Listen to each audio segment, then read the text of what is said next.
없어요.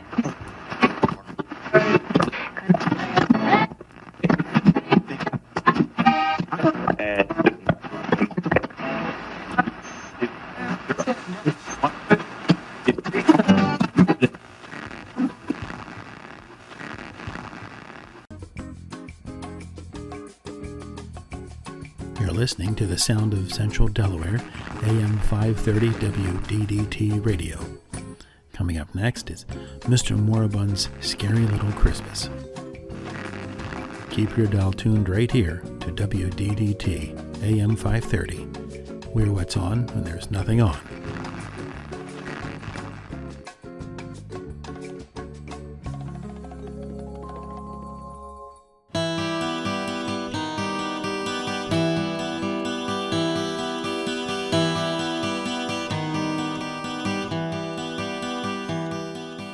Hello, my imps and cherubs. It is your master of ceremonies, Mr. Moribund, and I'd like to welcome you to the inaugural episode of my little podcast, Scary Little Christmas.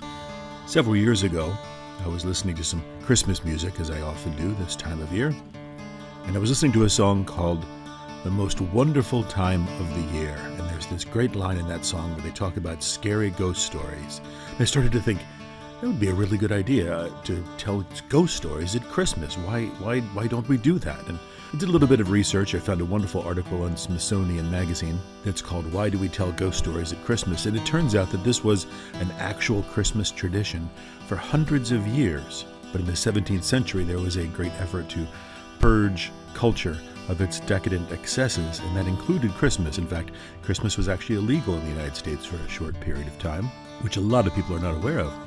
But when we started celebrating again in the mid-19th century, the tradition of Christmas ghost stories was never really resumed. And I think that's a shame. And I'd love to try to bring it back. And that's why we're here now with my little podcast of Christmas ghost stories.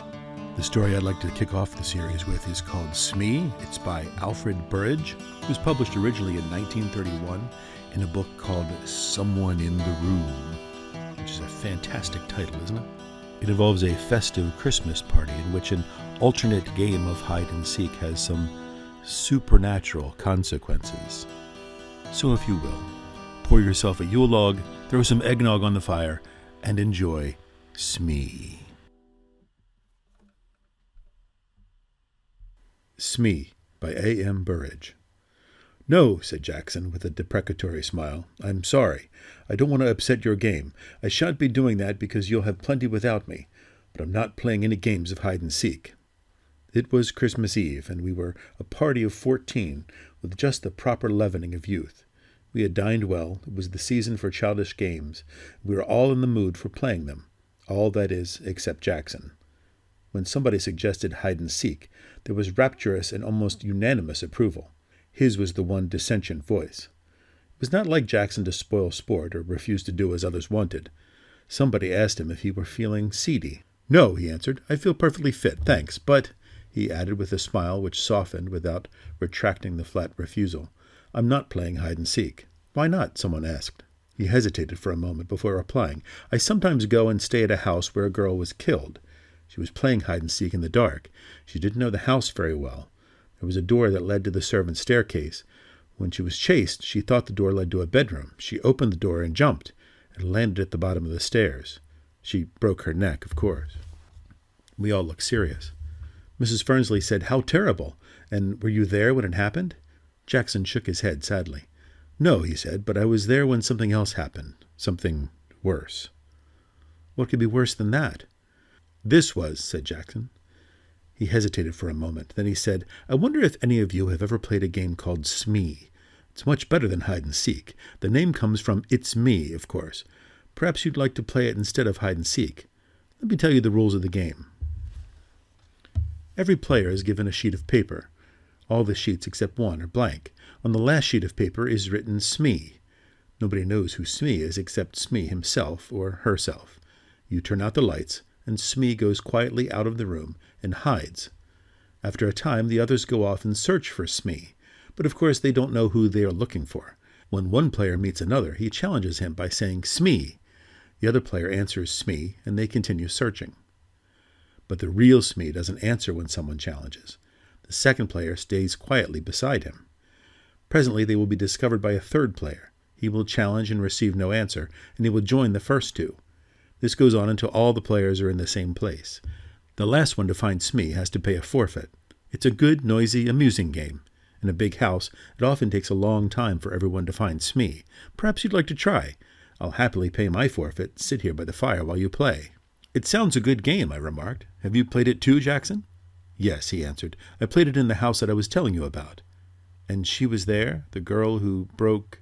No, said someone else. He told us he wasn't there when she broke her neck. Jackson thought for a moment. I don't know if she was there or not. I'm afraid she was.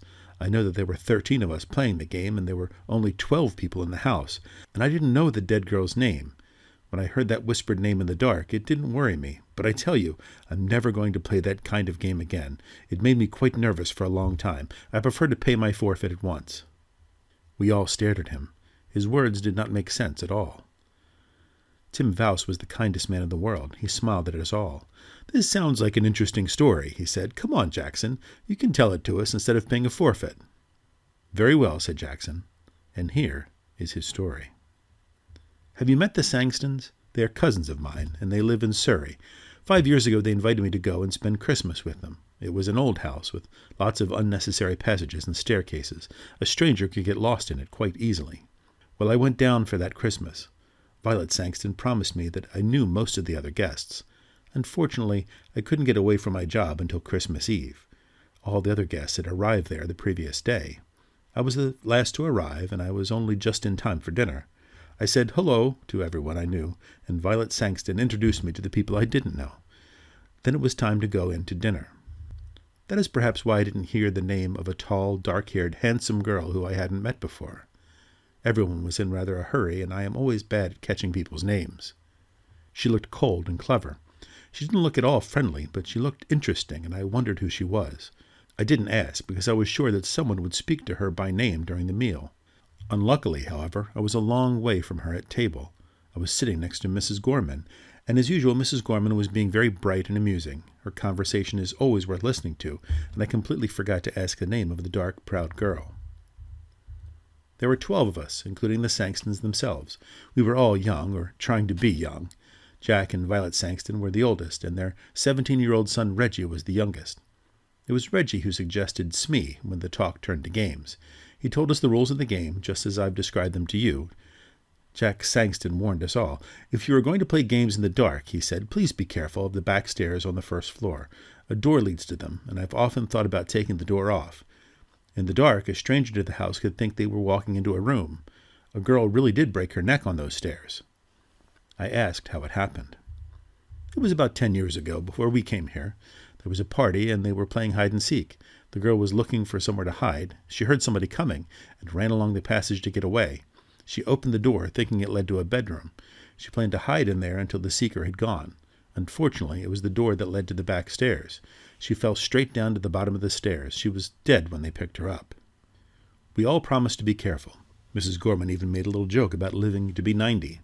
You see, none of us had known the poor girl, and we did not want to feel sad on Christmas Eve. Well, we all started the game immediately after dinner. Young Reggie Sangston went round making sure all the lights were off, except the ones in the servants' rooms and in the sitting room where we were. We then prepared 12 sheets of paper.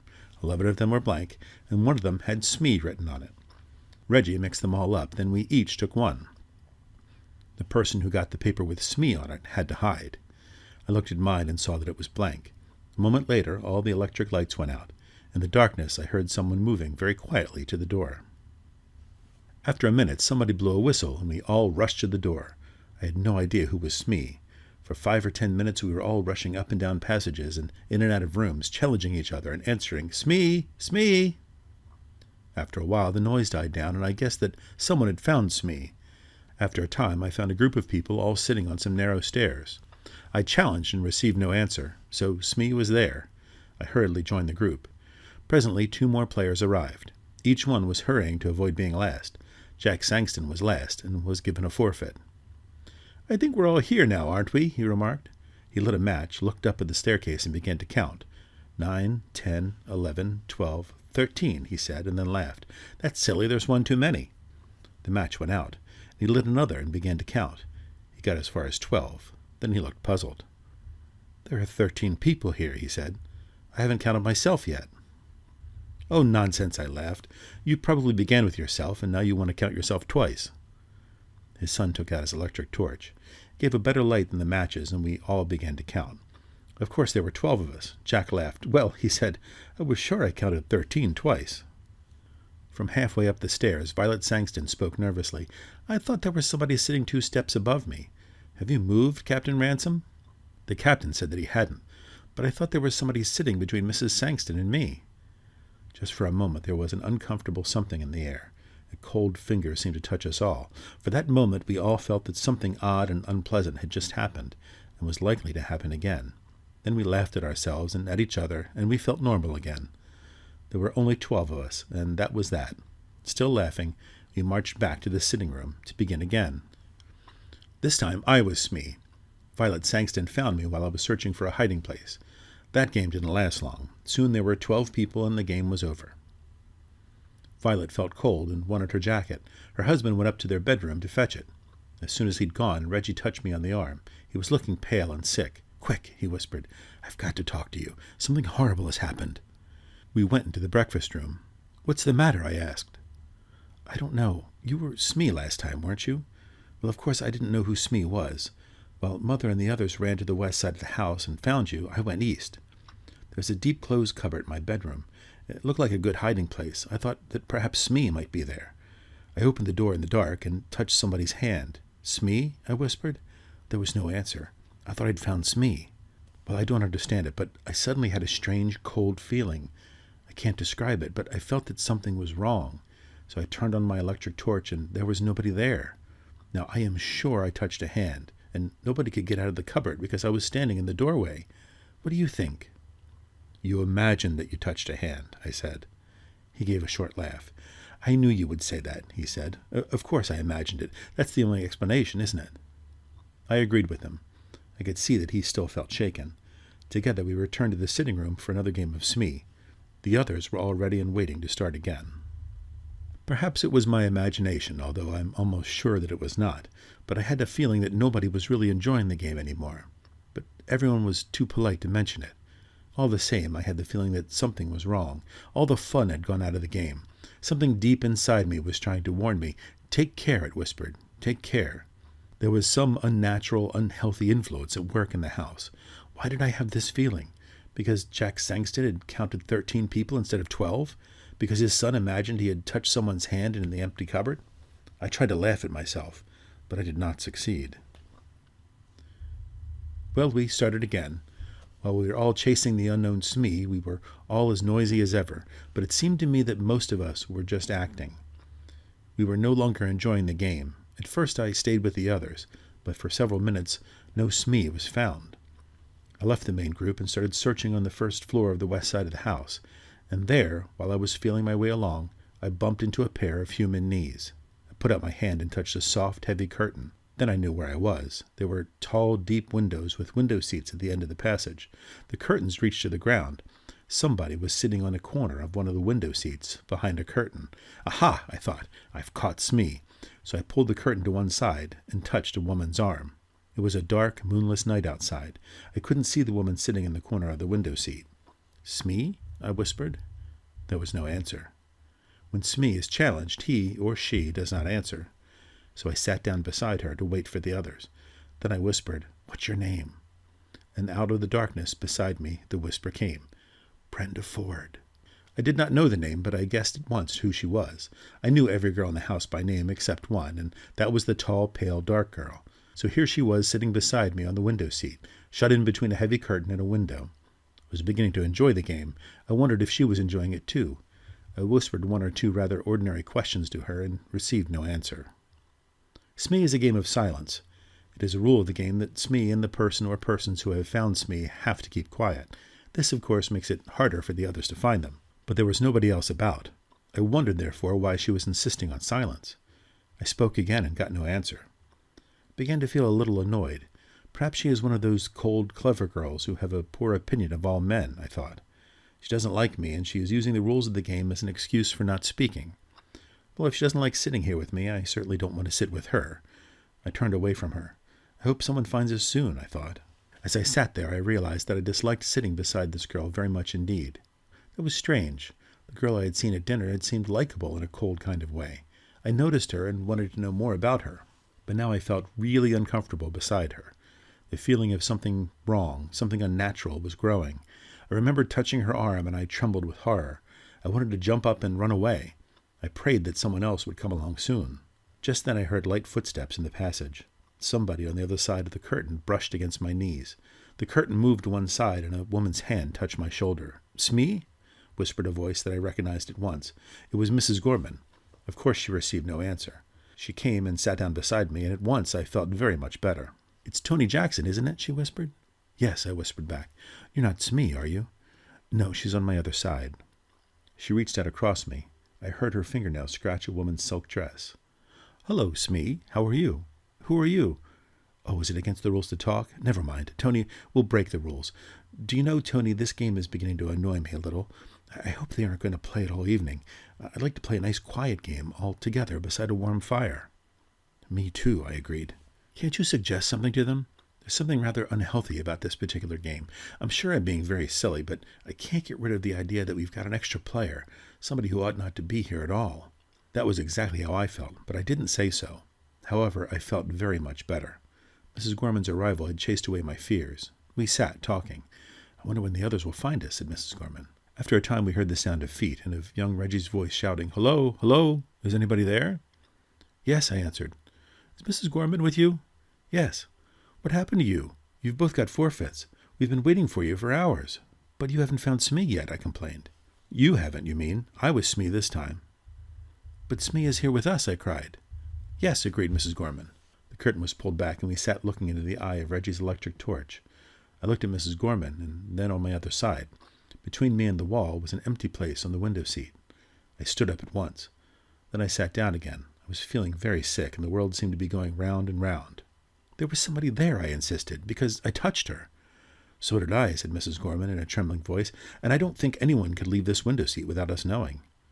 Reggie gave a shaky little laugh. I remembered his unpleasant experience earlier that evening. "Someone's been playing jokes," he said. "Are you coming down?" We were not very popular when we came down to the sitting room. "I found the two of them sitting behind a curtain on a window seat," said Reggie. I went up to the tall, dark girl. "So you pretended to be Smee and then went away," I accused her. She shook her head. Afterward, we all played cards in the sitting room, and I was very glad. Some time later, Jack Sangston wanted to talk to me. I could see that he was rather cross with me, and soon he told me the reason. "Tony," he said, "I suppose you are in love with Mrs. Gorman. That is your business, but please don't make love to her in my house during a game. You kept everyone waiting. It was very rude of you, and I'm ashamed of you." "But we were not alone," I protested. "There was somebody else there, somebody who was pretending to be Smee. I believe it was that tall, dark girl, Miss Ford. She whispered her name to me. Of course, she refused to admit it afterwards." Jack Sangston stared at me. "Miss who?" he breathed. "Brenda Ford," she said. Jack put a hand on my shoulder.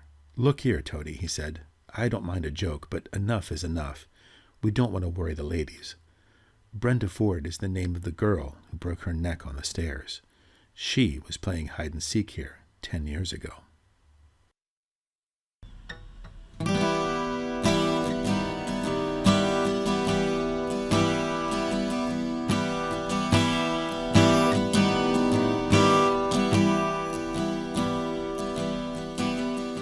Well, my imps and cherubs, I hope you enjoyed this presentation of Smee, and I certainly hope you'll return for future episodes. Please remember to like, share, and rate the episode wherever you're hearing it. And if you enjoyed it, please tell your friends and share it. And if you didn't like it, please tell your enemies. I'm hoping to have more episodes up before Christmas of 2019, so please stay tuned.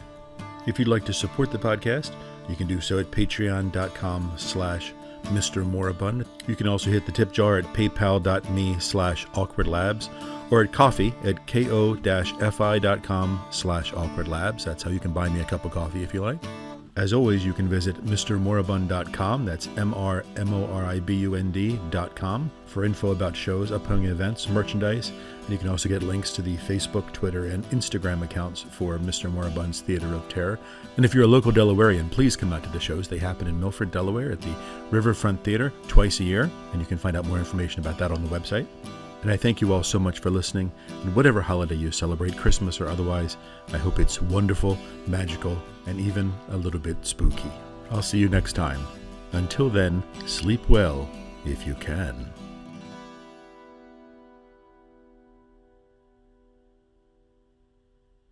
Mr. Moribund's Scary Little Christmas is written, produced, and presented by W.J. Walton and is a production of Awkward Labs.